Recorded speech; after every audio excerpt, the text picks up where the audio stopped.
वो सब नहीं दिखता किसी को भी कि वो कितना पीछे स्ट्रगल करते हैं। Have to be sure about your course because आपको हर दिन यहाँ पे सर्वाइव करना पड़ता है। कहीं वहाँ पे रिस्ट्रिक्शंस रहती है, ये नहीं पता कि यहाँ पे लोग रहते किस टाइप से हैं यहाँ पे। What a wonderful hi everyone, welcome back to my channel. I hope आप सब लोग बहुत ही अच्छे हो and welcome back to my yet another video. So आज की वीडियो बहुत ही चिल वीडियो होने वाली है। मुझे एक क्वेश्चन बहुत ही रेपिटेडली आता रहता है इंस्टाग्राम पे, यूट्यूब पे। मुझसे बहुत सारे स्टूडेंट सेम क्वेश्चन पूछते हैं कि हम लोग हमारी 12th में है, 10th में है, so we are planning to come in Germany for our bachelor's. So like, is it worth it to do bachelor's in Germany? So in this video I will talk about like what are the pros and cons of doing bachelor's in Germany and which one is much better to do bachelor's or master's in Germany. So yeah, without any further delay, let's start. सबसे पहले मैं आपको अपना introduction देती हूँ so that कि अगर आप लोग मेरी वीडियो पहली बार भी देख रहे हो तो so that आपको थोड़ा बहुत आइडिया हो. So hi, my name is Megha and I'm 24 years old and I'm doing my master's here in ITTM, which is International Technology Transfer Management. तो मैं यहाँ पर अपनी मास्टर्स करने आई हूँ जर्मनी के अंदर। लेकिन आज हम लोग बात करेंगे क्या आपको अपनी बैचलर्स के लिए आना चाहिए या फिर मास्टर्स के लिए, क्या ज़्यादा करना यहाँ से ज़्यादा बेटर रहेगा। कि सबसे पहले हम लोग बात करेंगे कि why Germany, like why are you selecting Germany, like जो क्वेश्चन मार्क होता है तो वो आपका क्लियर होना बहुत ज़रूरी है कि आप लोग जर्मनी को क्यों सेलेक्ट करते हो। लाइक कि जर्मनी के अंदर ट्यूशन फीस कम होती है, या फिर आपके फ्रेंड्स जर्मनी आ रहे हैं, या फिर ऐसे ही आपने मतलब इंस्टाग्राम पे रील देखी और जर्मनी बहुत एस्थेटिक लगा इसलिए आप मतलब जर्मनी आ रहे हो। आपका जो वो वाई होता है वो बहुत क्लियर होना चाहिए जर्मनी आने के लिए। जब आपको पता चले कि आपको क्यों जर्मनी आना है, क्यों आपने जर्मनी सेलेक्ट करा है और क्या जर्मनी आपके लिए सही है, उसके बाद हम लोग बात करेंगे कि आपको अपने बैचलर्स के लिए आना चाहिए या फिर मास्टर्स के लिए। ऑनेस्टली स्पीकिंग ये पर्सन टू पर्सन डिपेंड करता है कि आप कितना मैच्योर हो और आप कैसे चीज़ों को हैंडल करते हो। तो अगर मेरी बात करते हैं तो जैसे मैं यहाँ पे अपनी मास्टर्स के लिए आई हूँ, जो कि मोस्ट ऑफ द स्टूडेंट्स यहाँ पे मास्टर्स के लिए ही आते हैं। अब काफ़ी सारे स्टूडेंट्स अपने बैचलर्स के लिए भी आने लग गए हैं, बट स्टार्टिंग में जर्मनी सबसे ज़्यादा अपनी मास्टर्स के लिए फेमस हुआ था because of the tuition fees which was free, जो कि अब ऐसा केस नहीं रहा है जर्मनी के अंदर, क्योंकि आजकल पब्लिक यूनिवर्सिटीज़ भी ट्यूशन फीस चार्ज करती है। वो जो फ्री वाला फैक्टर था वो तो अब जा चुका है जर्मनी से। ये चीज़ कहीं न कहीं पर्सन टू पर्सन डिपेंड भी करती है कि आपको बैचलर्स करना चाहिए या नहीं करना चाहिए। अकॉर्डिंग टू मी, मेरे हिसाब से जर्मनी के अंदर मास्टर्स करना ज़्यादा प्रेफ़रेबल है मेरे लिए, क्योंकि जब मैंने अपनी 12th करी थी और जब मैं अपनी बैचलर्स कर रही थी इंडिया के अंदर, that I was not that much mature at that time and I don't think so कि अगर मैं उस टाइम पर आती भी, तो मैं चीज़ों को इतना ईज़िली हैंडल कर पाती जो कि मैं अब कर पा रही हूँ। क्योंकि मेरे ख्याल से जब हम लोग मास्टर्स करने यहाँ पर आते हैं, तब हम लोग थोड़ा बहुत मैच्योर भी होते हैं। हमें फ़ॉरेन एक्सपोज़र तो नहीं होता, बट स्टिल हमें इंडिया के अंदर थोड़ी बहुत चीज़ें पता होती है क्योंकि हम लोग कॉलेज गए हैं। हमने बाहर की चीज़ें देखी होती है, क्योंकि स्कूल में और कॉलेज लाइफ़ में बहुत ज़्यादा डिफ़रेंस होता है, ये चीज़ आपको भी पता होगा। मेरे ख्याल से अगर आप सीधा स्कूल लाइफ़ से डायरेक्ट यहाँ पे बैचलर्स के लिए आते हो, वो मेरे ख्याल से बहुत डिफ़िकल्ट हो जाता है, क्योंकि आप 18 की उम्र में अगर यहाँ पर आते हो, क्योंकि आपके मैच्योरिटी लेवल पे भी डिपेंड करता है। क्योंकि ट्रस्ट मी, फॉरेन में रहना इज़ नॉट ईज़ी। जो चीज़ आपको वीडियोज़ के अंदर दिखती है कि लोग घूम रहे हैं, ये सब, वो सब एक सर्टेन पार्ट होता है। बट वो सब नहीं दिखता किसी को भी कि वो कितना पीछे स्ट्रगल करते हैं। वो अगर आप उन सब चीज़ों के लिए रेडी हो, आप लोगों को ज़रूर बैचलर्स करना चाहिए।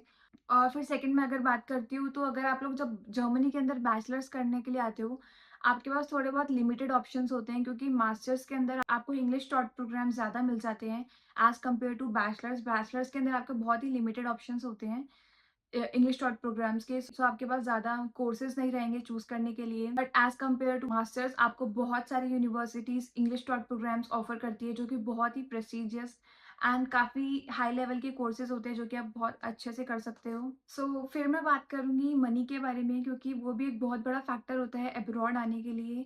फिर चाहे आपकी ट्यूशन फ़ीस फ्री ही क्यों ना हो, क्योंकि यहाँ पे लिविंग एक्सपेंस बहुत ज़्यादा होता है। एज़ कम्पेयर टू मास्टर्स, जो कि आपके 2 ईयर का प्रोग्राम रहता है, बैचलर्स आपका कहीं न कहीं 3 टू 4 ईयर्स का रहता है।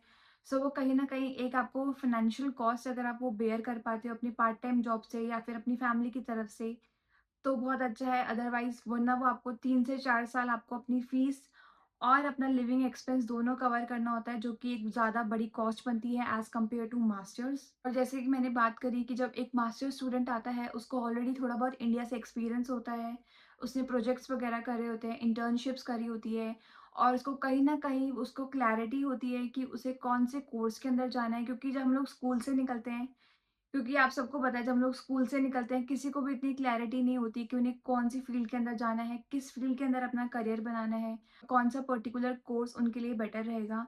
तो आपको बैचलर्स के बाद थोड़ी बहुत क्लैरिटी आने लग जाती है कि हमें इस फ़ील्ड के अंदर अपना करियर बनाना है और ये चीज़ के अंदर मैं आगे अच्छा कर सकता हूँ। If you are coming in Germany for your bachelor, so you have to be sure about your course, because क्योंकि वो कहीं न कहीं आपका करियर का बेस बनाएगा। सो आपको अपनी स्पेशलाइज़ेशन अच्छे से पता होना चाहिए एंड वो मैच्योरिटी होनी चाहिए अपने कोर्सेज़ को चूज़ करने से पहले, सो दैट आपको आगे जाके उसमें प्रॉब्लम ना हो। और फिर हम बात करेंगे जर्मन की, जो कि बहुत ही बड़ी रिक्वायरमेंट होती है जर्मनी के अंदर, क्योंकि यहाँ पर इंग्लिश स्पीकिंग जॉब्स होती हैं, ऐसा नहीं है कि नहीं है, बट बहुत कम होती है एज़ कम्पेयर टू जर्मन। सो मेरे ख़्याल से अगर आप लोग 12th के बाद यहाँ पर आते हो, सो आपको अपनी लैंग्वेज पे ज़रूर फ़ोकस करना चाहिए कि आप ज़रूर 1-2 साल बाद आ जाओ, बट एटलीस्ट लैंग्वेज सीख कर आओ, क्योंकि वो बहुत ही ज़्यादा ज़रूरी है। फिर चाहे वो कितनी बड़ी सिटी में आप आ रहे हो, यहाँ पे लैंग्वेज सीखना बहुत ज़रूरी है। इवन आपकी पार्ट टाइम जॉब्स के लिए भी यहाँ पे रिक्वायरमेंट रहती है जर्मन की, बिकॉज़ कुछ सालों पहले यहाँ पे बहुत अलग सीन था, बट अब यहाँ पे पार्ट टाइम जॉब्स के अंदर भी जर्मन की अच्छी खासी रिक्वायरमेंट रहती है और यहाँ पे बहुत ज़्यादा कॉम्पिटिशन रहता है इवन पार्ट टाइम जॉब्स के लिए भी। आपको एक बेसिक लेवल की जर्मन एटलीस्ट आनी चाहिए, सो दैट चीज़ें यहाँ पे आराम से हैंडल कर सकूँ। फिर हम लोग बात करेंगे प्रोस की, कि बैचलर्स करने के क्या-क्या प्रोस हो सकते हैं। एक तो यही रहेगा कि आप लोग जब बहुत अर्ली एज में यहाँ पर आते हो, आपको बहुत सारा एक्सपीरियंस होता है चीज़ों का। आपको एक इंटरनेशनल एक्सपोज़र मिलता है यहाँ पर और आप बहुत ही छोटी एज से बहुत सारी चीज़ें करना सीख जाओगे, जो कि बहुत सारे लोग मतलब बहुत बड़े होने के बाद भी नहीं कर पाते। बिकॉज़ ट्रस्ट मी, फॉरेन में रहना इज़ नॉट ईज़ी। आपको हर दिन यहाँ पे सर्वाइव करना पड़ता है। और ये ट्रू है कि यहाँ पे जितने इंटरनेशनल स्टूडेंट्स होते हैं, अगर आप किसी से बात करो, किसी का कुछ ना कुछ चल ही रहा होता है यहाँ पे हमेशा। जॉब का, स्टडी का, वीज़ा का, कुछ ना कुछ लगा ही रहता है हमेशा। सो अगर आप लोग इमोशनली इतना स्ट्रॉन्ग हो और चीज़ें अगर अकेले मैनेज कर सकते हो, ए टू ज़ेड, आपको घर का देखना है, बाहर का देखना है, अपना खुद का देखना है, हर चीज़ का आपको खुद देखना है। तो अगर उन सब चीज़ों के लिए आप रेडी हो, सो आपको ज़रूर आना चाहिए। सो अगर मेरे अकॉर्डिंग पूछा जाए, तो मेरे अकॉर्डिंग यहाँ पे जर्मनी के अंदर बैचलर्स करना स्टिल एक प्रेफरेबल चॉइस रहेगी, क्योंकि एक सबसे बड़ा, सच बताऊँ, सबसे बड़ा एक प्रॉब्लम, एक तो यहाँ पे लैंग्वेज बैरियर ही रहता है। अगर आपने ऑलरेडी 12th के बाद या फिर 12th के साथ-साथ में अगर आपने लैंग्वेज सीख ली है, सो प्लीज़ वेलकम। आप लोग बहुत अच्छे से सर्वाइव कर जाओगे यहाँ पर। छोटी-मोटी चीज़ें तो देखो हर जगह ही चलती है, वो आपकी होम कंट्री के अंदर भी।